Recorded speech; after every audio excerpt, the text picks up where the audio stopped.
o'clock. We're ready. All right, what's up, everybody? Welcome to a little platform we're calling What's Up. It's our little show where we are going to talk all things energy, share some stories, share some laughs, and give you information you need to make informed energy decisions. I am going to be the facilitator for this week's episode. My name is Sean Welsh. I work with Cornell Cooperative Extension of Sullivan County in the CEEP program. That's the Community Energy Engagement Program. I am joined by my fellow community energy advisors and cooperative extension educators working on NYSERDA's Community Energy Engagement Program, Neil Salisbury and Colin Atkins. Say hello, guys. Hi. Hey, world. Hey, New York State. Good to see you guys. Through this program, our local community energy advisors across the state in 10 regions across New York State help residents and businesses reduce their energy consumption and energy costs and help them make informed energy decisions. Right? And we're going to be sharing our contact info. We had it up in the beginning. So if you want to reach out to us or you would like to chat with us during the conversation about today's energy topic, the basis of this show is that each week we're going to just pick a different energy question and have a conversation around it. So if you'd like to participate, Danielle's going to be monitoring the Facebook live chat, and we will be able, if you're on the Zoom, we'll be able to see your questions. So please pop in questions in. And I'd like to just shout out our website, midhudsonenergychoices.org. If you want to ask us about your particular energy project or how to get involved with some of the programs that we mentioned, feel free to go to midhudsonenergychoices.org, or you can find our information on our cooperative extension, Dutchess County and Sullivan County websites. But on midhudsonenergychoices.org, we have an intake sheet you can fill out, and we can get some information from you and then reach out and talk about your particular project. And for those viewing on Facebook, I just posted the link in the comments section. All right, thank you. So this week we're asking, what does energy efficiency have to do with health? A really kind of topical question, and I think one that most folks will be surprised. There are many links to the two. Energy efficiency can and does have an impact on our health, and we're gonna touch on some of those things today, I think. So I just want to lead off the conversation today, guys. I found we have this this graphic here. I think is pretty impactful, and I'm going to throw it up, and I want you guys to give me your thoughts on some of this stuff that we see in it. So you guys see my screen? Yep. Yeah. Wow. So, and this is kind of around that conversation of health and what does efficiency have to do with health. So I see this graphic and I automatically think the stack effect and how gaps and cracks forming in the foundation over time, can exacerbate the stack effect, which is air coming in and then in a heated space and then leaving up through the top of the building, by new air, colder air, maybe in the winter months, trying to replace that warmer air. But what are your thoughts on this graphic, guys? I mean, my first thought is just like, there's so many different areas here, right? That are called out. So many different links between the efficiency of a building, the actual structure in which we live, and our health. And I mean, it's almost no surprise that right there at the top is inadequate ventilation. It's something that I'm a lot more aware of now is our respiratory health.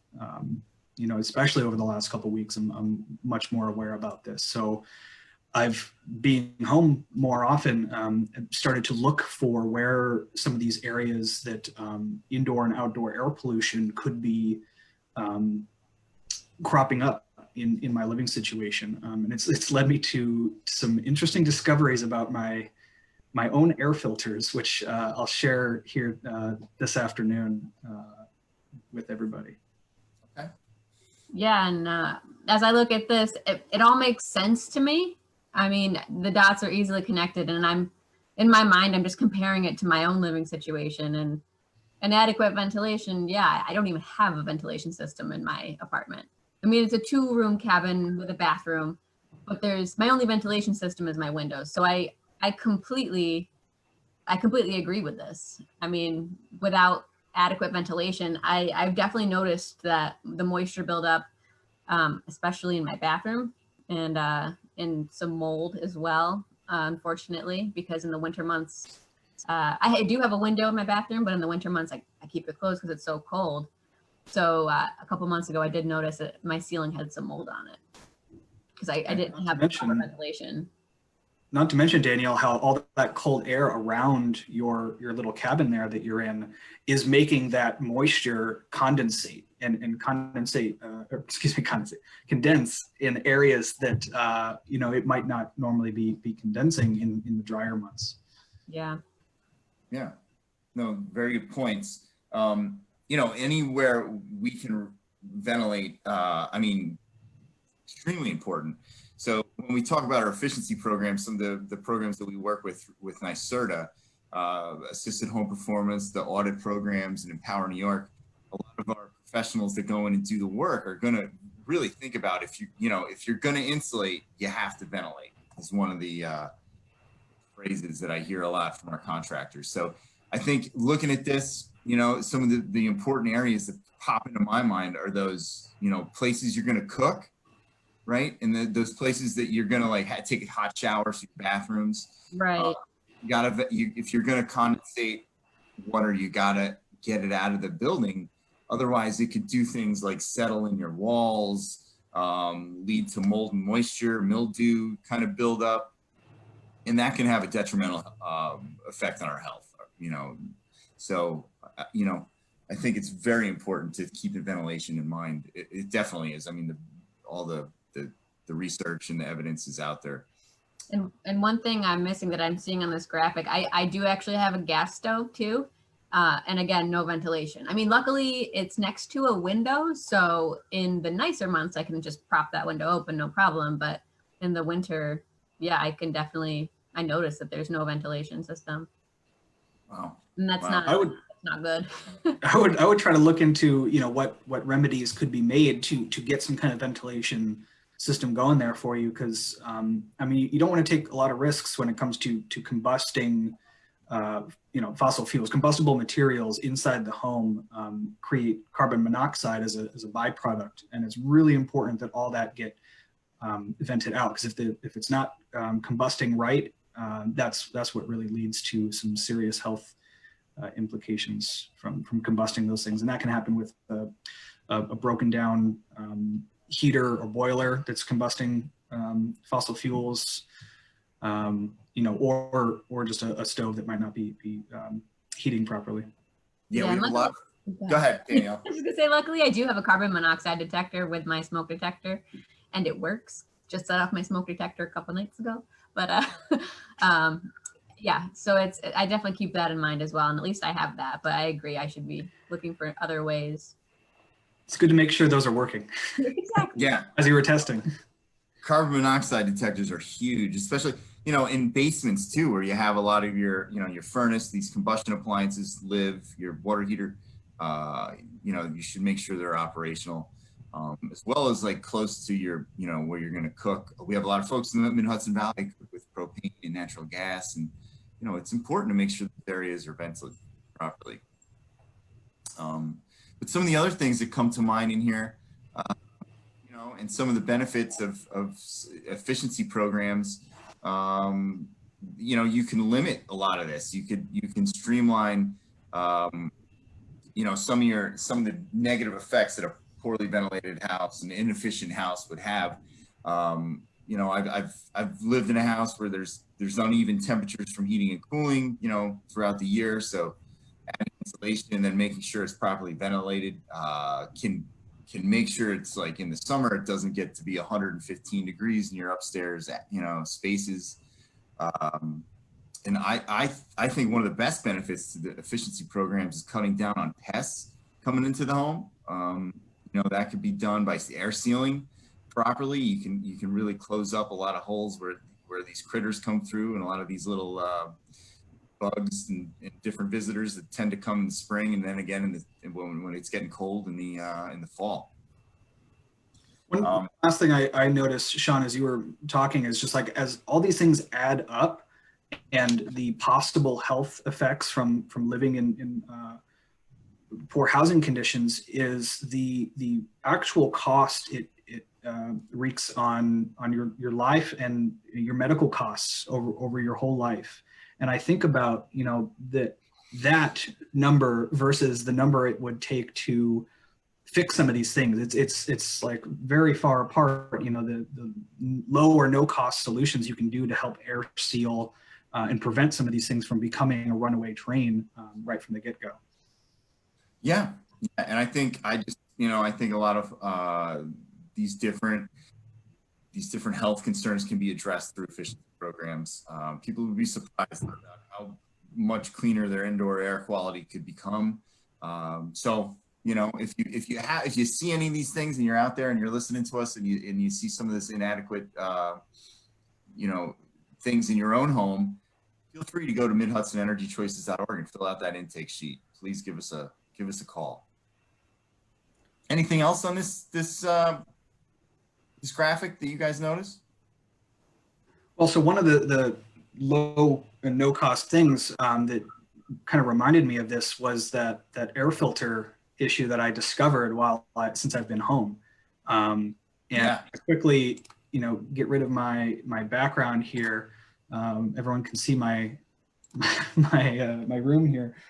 But you know, these are some really inexpensive air filters. They sit up overhead where the air intake is for my central air system, which is both my heating and my cooling. And you can see how kind of this new one is really nice and clean.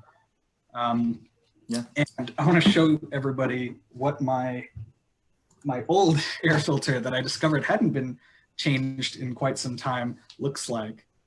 I mean, it's just nasty with how dust and particulates is just been in the air, and it didn't take until I was like in here all the time and breathing in the pet dander and the dust and everything that comes in through the windows and accumulates over the cold months when we're not airing out our spaces. And now it's like it's night and day the difference it's made.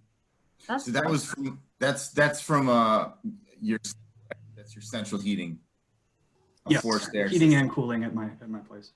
So I think it's important to note that people could find filters in a couple different applications, right? A couple different things in their homes. And in particular, we talk a lot to folks about new technologies a lot, and air source heat pumps have filters too you could change. Air conditioners have filters, and of course your furnaces have a filter on it. And I would encourage folks to check those filters out. If some are rinse clean, some are you do have to replace, but always check your manufacturing information, make sure the power's off, and if it's something that's plugged in, you know, before you change it. But you can get a lot of benefit, especially if you're running air through a dirty filter. It's not great to be sucking that in. I made a reminder on my phone now on my calendar to remind me when to do that every couple of months and check that filter. That's pretty smart. Good idea. All right, I wanted to share with you guys a video that was created at Cornell. If you would entertain me. Of course. So this was created by Joe LaQuatra and a high school student up in Ithaca, New York. Joe LaQuatra is a guy who used to work on campus. I think he's still there kind of here and there, but he was a great kind of resource for a lot of us educators throughout the state. And they made this video a couple years ago, and it really kind of fits in with our conversation today. So bear with me. See it. If I can find it. I think I know the one. I think I've seen this before. It's cool. All right, you guys see this? Mm-hmm. Yes. Air pollution carries significant risk to human health, and children are particularly vulnerable. The invisible pollutants inside our buildings can lead to much higher pollution levels. However, work by Ishan Tripathi, a high school student and in the class of MIT 2023, and Joseph LaQuatra of Cornell University seeks to draw attention to the risk of indoor air pollution to children's health. Indoor air pollution affects adults and children differently. Children spend most of their time indoors in the child breathing zone, an area defined as being up to 1 meter from the floor.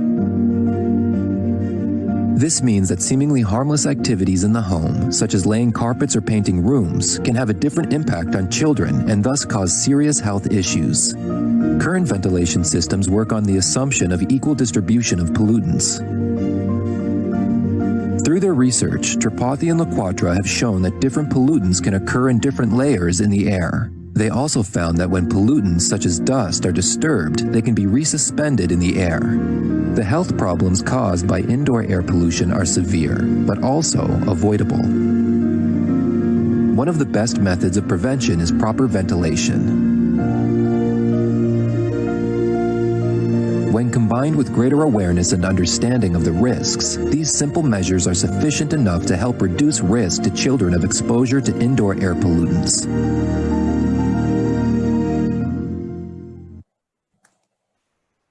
Wow. I mean, it makes complete sense when you see that, and you see the different fine particulate matters, but also some of those indoor air pollutants we just probably assume are being dispersed equally or being vented out, actually kind of settle down near the floor, which is kind of scary.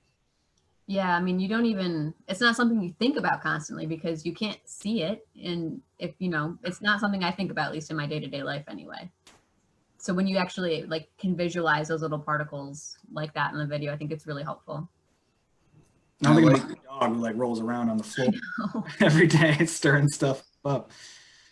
Yeah, and it really the video speaks to the kind of lifestyle and the habits of the occupants of these buildings. It's going to have an effect on what we're breathing in and what we're inhaling. So, if you've got little ones in the home, or you got older folks that are, maybe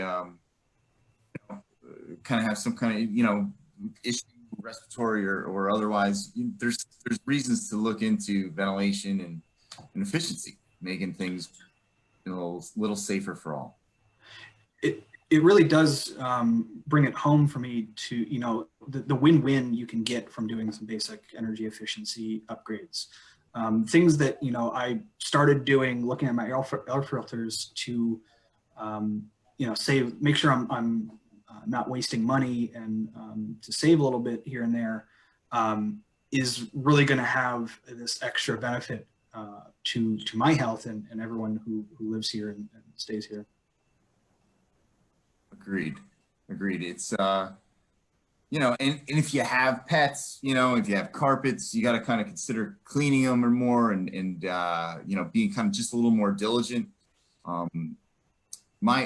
I grew up with a lot of plants in the house. I don't know if you guys did, but that one of the things my mom always said was these are going to clean up the air for us. So I like that. We have a bunch of plants in the house, and we think that helps us out a little bit.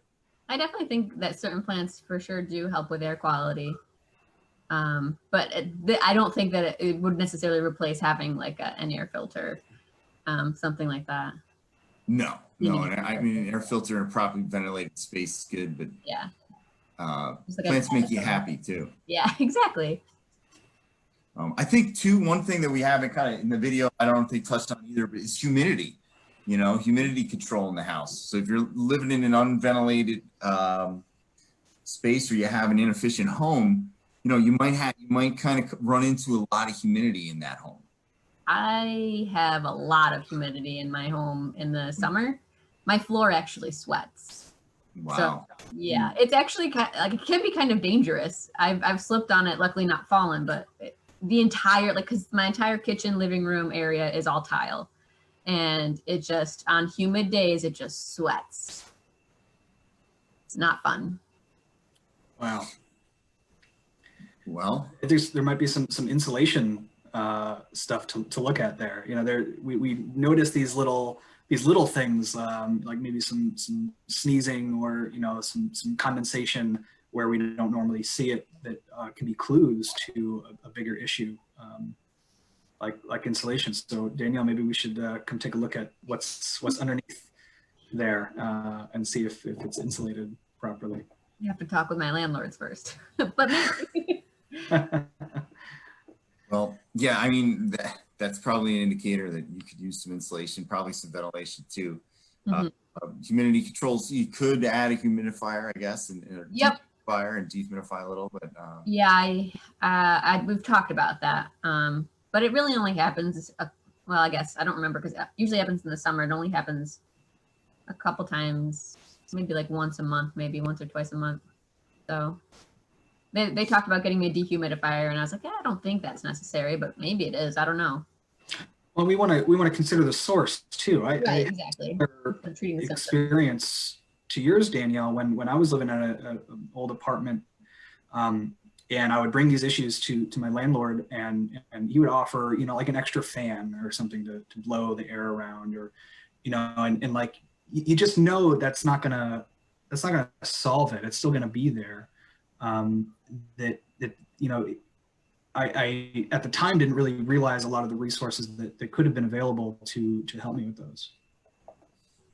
yeah, home energy audits, the home energy audit program, even though the New York pause order is still in effect, correct? Yep. We are still available to get people into those pipelines. So if people are running into these issues or want to look at what kind of ventilation they could add, or maybe it's an insulation problem, or they know, after a couple of weeks of being in the house, they felt drafts. I know we've had a kind of a colder spring, everybody home. Folks might have mentioned or talked with their family about, man, it's drafty in that back room where I've been set up doing my work or, my schoolwork or whatever. But, there's these programs that can help. So we have the home energy audit programs for market rate customers. And then we have the assisted home performance program and Empower New York, which can work with folks who are receiving HEAP or SNAP benefits. And really, one of the benefits about these programs is they do have a really keen eye on health and safety, and kind of going through the home with a thought on that. That's one of the lead things on the home auditor's checklist, is really kind of look at their health and safety and what's going on in these homes. So we're looking at combustion appliances, making sure you have no backdrafting into the house that would lead to carbon monoxide levels going up, things like that. And I think it's also important to note that they aren't code enforcers, so we don't have to worry about don't let that prevent you from getting an energy audit. Yeah, and it's a great time to get most New Yorkers are going to qualify for the free home energy audit with the market rate program, and it's a really great service to consider. Now, a lot of times when around in the community, people mention mold that they've had, or maybe they have a vent in a bathroom that wasn't properly connected, and over time, I know I've run into that a couple times where the fan works in the bathroom, you hit the switch, it turns on, but after a while you see a little mold build up there, and lo and behold, something might have mechanically been wrong with the vent or something, and you have a little mold. If it's real bad, there are some mitigation programs available through, let me just look here, through the New York State Department of Health. And if people are concerned of mold, I would encourage them to go to that resource. And another thing that could be found, in homes is radon. We hear about radon concerns sometimes. New York State Department of Health also has a really nice resource and guide for that on their website. They offer some testing kits. They have vendors for remediation, and then a map of New York State of high concentration areas. There's actually pockets they can identify. And then county by county on both those issues, mold and radon, people can contact their local Department of Health for more information. So we want to just give a nod to that, because those are some of those common, things people run into when you're talking about clean indoor air and concerns. So I thought that was some stuff we should mention. And worth starting with, like if anybody's listening to this and they know they have a mold problem, or they think that there might be a radon issue, I mean, that's where you want to start right away. I mean, you don't want to let that get out of hand, and you don't want to start doing some of those air sealing and efficiency improvements that might actually kind of trap some of that stuff in there, or exacerbate the problem. So those resources Sean mentioned are really, really important to consider before you tackle some of the big energy efficiency stuff. Yeah, but you know, and we can link those resources to you if you have those questions. You can pop them into Facebook Live if you want to get those links to those programs, or you could visit our MidHudsonEnergyChoices.org site and you know, talk to us about your issues with your buildings, and we can kind of send that information to you as well through there, and recommend home energy audit programs that fit for your building. So, well, we're coming up on 5:30. I want to get your guys' final thoughts on health and efficiency and the ties between the two. Final thoughts here is I see a lot of stories, and it is May is Mental Health Awareness Month. So I want to mention the sort of maybe perhaps hidden health issue here, which is that high energy bills, worrying about paying those bills, or stress coming from a unhealthy housing condition that you don't feel like you have control over, can be another health consequence. And you know, we want to make sure that anyone watching or listening knows that there's a mental health hotline anyone can call, 1-844-863-9314. Contact your regional and county Department of Health and Services, and reach out if you need that. And the community energy advisors are also here to help you with some of these programs that can help the problem. Yeah, and I guess I would just say, coming from somebody who has asthma and is a little, at least I do get agitated a little bit more, you know, I pay a little bit more attention to indoor air quality. I really enjoy looking at this from an energy efficiency perspective. It's not something that I've done in the past at all. But a lot of like those graphics that you showed me, yeah, they make really good sense. And I think coming from my perspective, it's definitely important to be aware of these things going forward. And I know I'm definitely not alone. There's so many people have asthma and can be affected more by these things as well. So I think it's really important, and I'm really happy we had this discussion today, because it's definitely something that wasn't on the forefront of my mind, but now it is, because with that connection, it just makes a lot of sense.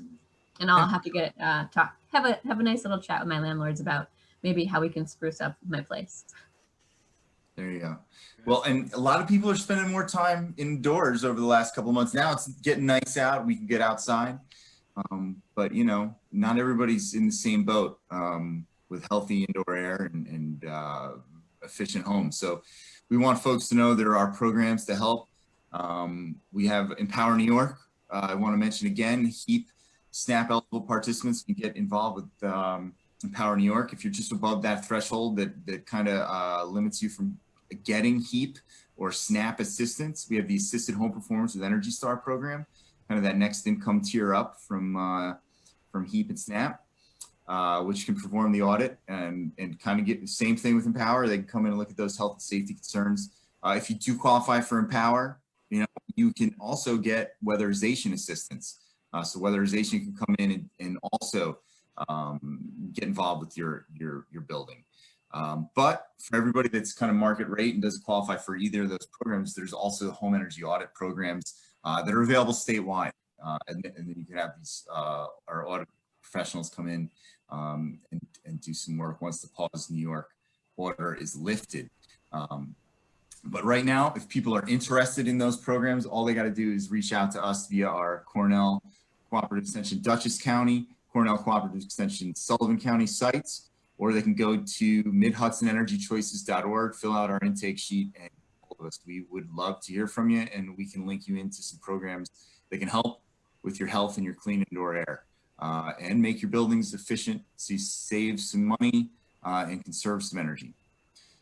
Well, thank you guys for joining me again this week. I really think this was a great discussion, and I look forward to anybody filling out the intake sheet, reaching out to us in the next couple days here. But thanks, and you guys have a good weekend. Enjoy Memorial Day. All right. We'll be back next week. Yep, next week, Thursday at 5. What's up? Do we have See our ya. topic for next week? Next Colin, week is what's in an energy bill. What's that's an energy bill? a complicated document. You need a PhD to decipher. We're going to break it all down, make it real nice and simple for folks so we can actually start picking apart what's in there. Great. Next- So we'll next see you all Thursday. next week. All right. See you then. Bye. see you guys.